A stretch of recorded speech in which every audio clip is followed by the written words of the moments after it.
Welcome to Analyst Talk with Jason Elder. It's like coffee with an analyst, or it could be whiskey with an analyst reading a spreadsheet, linking crime events, identifying a series, and getting the latest scoop on association news and training. So please don't beat that analyst and join us as we define the law enforcement analysis profession one episode at a time. How we doing, analysts? This is Jason Elder, and we have a new show for you called Before You Leap, a exploration into critical thinking and biases. And I am joined here with my good friend, Randy Stickley. Randy, how we doing? I am doing fantastic, Jason. How about yourself? I am doing very well. So for those that might not know Randy, I did have him on the show. He presents at conferences. He talks a lot about this idea on intelligence analysis and critical thinking. And he's just an all-around good guy. So I thought he was the perfect person to get tasked this to just go through and give us 15 minutes each time. We'll probably do these on a monthly basis to give you, the listeners, an idea on little tips and tricks and ideas on critical thinking and talk about the different biases that we all can have. Randy, do you want to add to any of that before we get started? Not really. You hit it all on the head. And if I can steal the mic for a quick second, one of the things, and that's why I'm so passionate about talking intelligence analysis, it's been my line of work my entire professional career. But one of the things that I've latched onto is, like you said, at conferences and other discussion points, LinkedIn posts, it's been about the idea of utilizing thought. Now, when we think about intelligence analysis, we typically think about things from two spectrums. You have creative thought, you have critical thought. More often than not, people see these as those bedrock concepts of intelligence analysis. You need to have that imaginative thinking side to get all those possibilities out there, start making us think outside the box. But ultimately, it all comes back to that critical side of things, the side of our thinking and our process cognitively that makes us look at things from a more scientific method, if you will, a little bit more applied science, so that makes us start systematically looking at things through a more objective lens and makes us challenge those points of objectivity that we all have as intelligence professionals. Nice. Nice. All right. So let's just start with this week's lesson. What do you got for us? So I hit on the word objectivity, and objectivity is paramount in intelligence work overall. We as human beings, it's in the Latin name of our kind of genus and our species, if you will, the idea of the phrase Homo sapien. I know folks across academia and the scientific community, biologically speaking, have different names for humans. Homo sapien has different definitions. If you're a Latin aficionado, some people translate it as wise man, some people translate it as clever man, but more importantly, it comes down to the concept and the translation of thinking man. We, evolutionarily speaking, utilize objective thought to get rid of any predisposed or possibly haphazard scenarios that may lend us into some trouble. More often than not, when we think about going through these scenarios, we have those cognitive processes, again, just going outside the realm of intelligence, that creative and critical side, we start trying to think, how are we going to plan our day? How are we going to do things that sustain our own existence? More often than not, those are very basic things. Get up, brush your teeth, get dressed, basic motor things that we have in our day to day. But once we start getting into those more complex scenarios, those more taxing, sorry about that, scenarios that we go through, i.e. more complex social situations, or in terms of intelligence work, more complex thought processes to answer the so what of whatever our task is. That's when we start getting into these cognitive shortcuts, these traps, if you will. So more often than not, that objectivity, at no fault of our own, and sometimes at fault of our own, if you're somebody who lets your objectivity go out the window, that's when the B word in intelligence comes in. And I love saying that with air quotes around it, the B word, because that word is bias. And we all have it, Jason. I mean, every one of us do. Comes down to things that we eat, things that we like to listen to, sports teams, any preferences.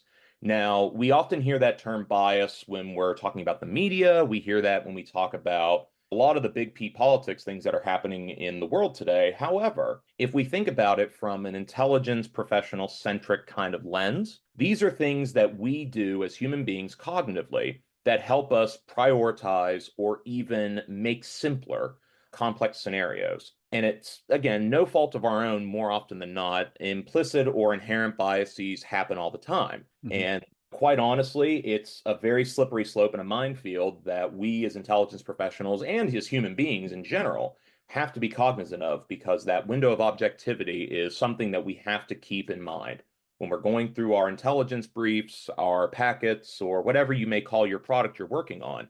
You can't let those shortcuts or those traps, if you will, undercut any of the great objectives so what that you're trying to lend out to your client, your customer, or your stakeholder. Hmm. I would think that when it comes to critical thinking and creative thinking, especially in the law enforcement analysis profession, Mhm. analysts rely more on those two aspects the less data that they have, or maybe the more questions they have. If I'm thinking as an analyst, I don't normally have the entire picture in front of me. I might not have all the pieces to the puzzle, if you will. Mhm. And so as I'm trying to understand what's important and to identify some actionable solutions, the more those gaps that I have, the more I have to process in terms of creative and critical thinking. And then that leads to more bias. Do you feel that's the case, or how do you feel about that concept? Absolutely. We'll talk about this in later segments, but there's a whole spectrum of biases that we have, that we possess as human beings, that stem from a number of different things. Circumstances such as too much data. You may lose the forest for the trees, and you may be staring at an infinite sea of data in front of you, and you may start kind of losing what the objectivity is just based on how much information you're mired in. You Hmm. could also have that from not enough data, or maybe what you're getting to here is not enough meaning. We may Hmm. have seemingly disparate pieces of data that are sitting in front of us, and it leaves a pretty wide aperture, a pretty wide berth for us to start supplanting our own ideas in there. One of the worst things that we can do as thinking humans, intelligence professionals, anyone who utilizes analytical thought in their profession, is to take that concept of what if and to supplant it into your what is. What we have is not enough information, not enough meaning.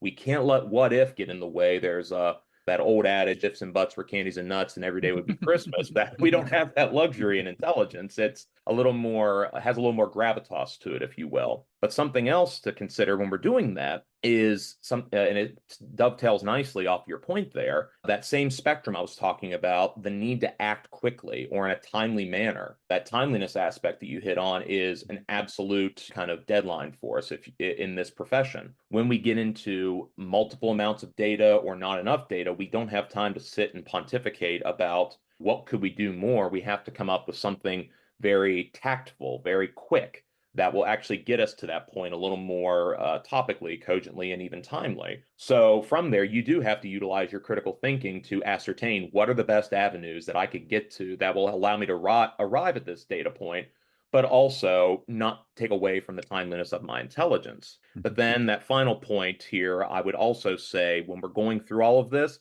it's the need to remember what we can, or more importantly, what should we remember? This is where some of those implicit inherent biases can come into play, because we tend to gravitate more toward the things that we are either comfortable with or things that we have pre-existing knowledge on. I'm a Hmm. huge movie guy, I'm a huge history guy, so and it drives my wife insane sometimes, but I can watch a movie or a documentary one time and darn near remember the whole thing. But if it comes down to important stuff like, hey, you forgot to file this one thing on your taxes, oh boy.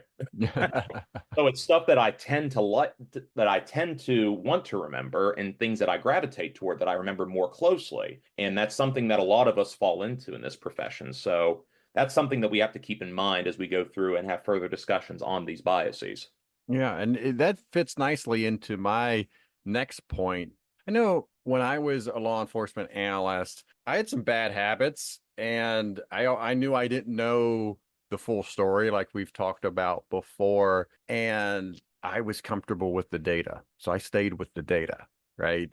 So you're asking me to do a rundown or do an intelligence report or get you some trending data. I'm comfortable in that space in terms of data. And I can give you some reports, but I stop short a lot of times of that extra thinking that I think you're getting to, and where you're getting into solutions, recommendations once you hand over that report or that data that's being asked for. Because to me, it's concrete what the data is, right? I'm not sticking my neck out per se, because the data is the data, right? If I get into like what's important or making assumptions or getting into that conclusions, then that opens me up a little bit, and I definitely was not comfortable a lot of times in that setting. What you just said there makes me think of a phrase one of my first bosses told me in the intelligence profession, and that was the phrase, get comfortable with being uncomfortable. We're not always going to have portfolios and tasks and areas of responsibility that are going to line up exactly with what we're comfortable with. Just to give a brief overview of that, when in my first shop, I remember going through the interview, and we had two teams, one that covered international affairs, one that covered domestic affairs. And I was, of course, steadfast into the international. At the time of my ascension into my first intelligence role, Syria was a really hot topic area with the Assad regime and the Obama administration drawing the quote unquote red line in the sand over the use of chemical weapons. And of course, I wanted to cover that as my portfolio. And I mentioned that. Day one of the job comes in, all the new hires were sitting down, and my boss looked at me and went, and congratulations, you're now the North Africa analyst. I knew nothing apart from the situation in Libya and some light political turmoil in Egypt. But from there, I got uncomfortable, and I got comfortable with being uncomfortable. And to this day, it's still one of my pet projects. So we can't really latch ourselves to certain topics just because we're comfortable with it. We have to be able to break out of our own area. And that's something that we as analysts, my wife does it, I do it. I'm pretty sure every one of us that's in this law enforcement field does this. We overthink, and that's perfectly fine. Sometimes we can feel like we're spinning the drain and circling the same point over and over, but it's that circling the drain that we really start to get to those more substantive, objective points. And it's through that we have to be uncomfortable. I know that sounds really pessimistic, and it sounds a little bit sadist, but trust me, it works out for us in the long run. Yeah. And I remember talking about this on your episode when I had you on the podcast. Is I think it's almost easier if you are tasked with something that is very easily defined. In your case, it was North Africa. Like okay, go. And then the house that you're going to live in, so to speak, right? Yeah. And whereas law enforcement analysts out there, they're the jack of all trades. They're the go-to for every little thing that can be associated with data.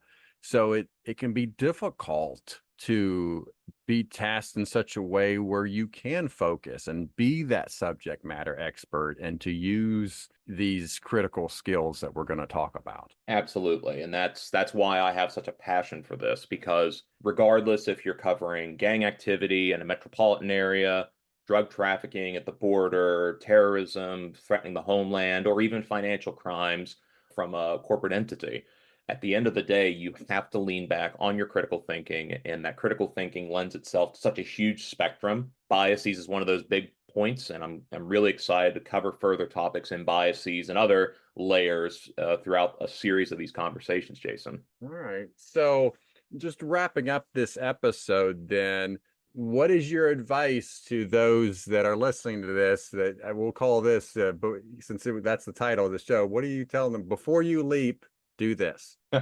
Before you leap, think, and then think again. I mean, that's the way it is. That's the way it is in this profession. You have to always be thinking on your toes. You have to think about what decision point you're moving toward. And if I can take the last couple seconds to do a shameless plug, it's that type of thinking and that type of tenacity and passion that I think this will be the first kind of larger forum that I will announce. I got the blessing from my co-author, so she's not going to shoot me in the process while saying this. But there's a colleague of mine from Ohio. Her name's Akshata Kumavat. She and I presented at several conferences together, had a lot of great working relationships. We are actually in the pre-publication phase of our book. that is covering this topic exclusively. It is called Rethinking Thought. Looking forward to getting those completed portions done, getting it reviewed, and hopefully hitting the shelves within the coming months. So yeah, that's Very good. exciting. Yes, and excellent. And I've had you both on the show, so that's very good. So yeah, and I would highly recommend if you're at a conference where either one of those two are speaking, take advantage of that presentation. So all right, so well, let's just kind of finish up, since this is the first of many in terms of these Before You Leap sessions here. Let's end with just giving the audience a little preview of what the next couple episodes are going to look like. Yeah. So I mentioned that spectrum of biases. I want to hit on a codex that was created to help articulate what exactly those biases are. But also, while doing that, hitting on what I view are the most pertinent biases. Now, when I say the most pertinent ones, these are the ones that are in our faces constantly and they're not really going anywhere. And there's a lot of great practical applications. I know people say bias or say some of these techniques, and newer analysts look at the forest and go, what in the world are they talking about? But I promise you, these are things for these newer folks, or even some of the folks that are more seasoned in the listener base, they may not necessarily think of, but it's important to bring that back to the forefront and make it more practical and approachable. That way they understand exactly what's in front of them and they understand what's the best way to defeat that and get back on that objective path in their intelligence work. Nice. All right. So with each episode, we will be putting in links in the show notes for additional information on what we discuss. And I guess, Randy, if somebody has a question in between episodes, how should they contact you? They can hit me up on LinkedIn. I'm on there quite religiously and quite actively. But they could also, if they feel so inclined, they can hit me up on my email if they want to. And I'm sure you'll probably link it in the show notes. But that is Randall, Randall .c.stickley, Stickley, and then after that Y, 2 lowercase i's at gmail.com. Nice. And you can always reach me at leapodcasts@gmail.com. Randy, I'm really looking forward to this adventure. Thank you so much for your time, and you be safe. No, thank you very much, Jason. Looking forward to it, sir. Thank you for making it to the end of another episode of Analyst Talk with Jason Elder. You can show your support by sharing this and other episodes found on our website at www.leapodcasts.com. If you have a topic you would like us to cover or have a suggestion for our next guest, please send us an email at leapodcasts@gmail.com. Till next time, analysts, keep talking.